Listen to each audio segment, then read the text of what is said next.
4名大法官被提名人昨公布了后，其中一位做过一头回学运诉讼技部律师的尤碧祥，就人甲逼讲，正在咧做辩护人的时阵，有甲证人串通口径。尤碧祥本人是无被接受访问，敢若伫面册顶头回应讲，伊一世人清清白白，一挂拢是无影无这代志。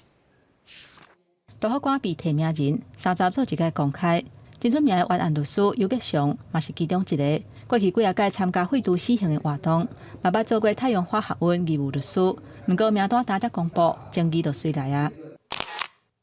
云林地方法院法官孔树正在人面册抛出判决书，讲2005年伊审理云林分化路食钱案，尤碧祥正做被告的辩护人，涉嫌串证。事先私底下接触证人，甲被告还佫有证人做伙串口径，证人出庭作证的时阵，在笔记簿啊内底记录的，甚至甲检问的内容同款。这个案件的公诉检察官蔡启文嘛讲出迄当初的过程。证人讲完才讲2、3句话而已，他自己就马上违背程序跳起来讲说：“证人那个我绝对没有叫证人说什么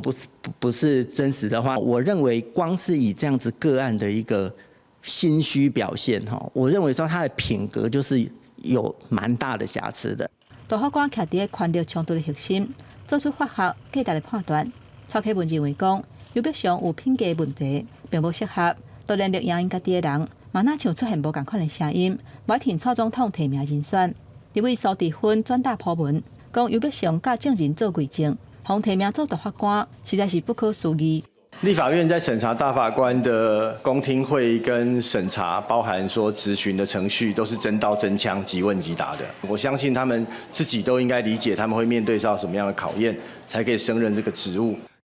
尤碧祥真低调，未受访，敢若伫人面册背回讲，伫接受提名进前，已经料到家己演过代志甲人格，会接受全面上高规格的检验。伊认为伊做人正派，想袂到煞拄着恶意的风声甲作恶。无论安怎，大法官被提名人，绝对会接受立委的质询，接受审查。由立法院行使同意权，所有的记录拢会受到严格检视。记者综合报道。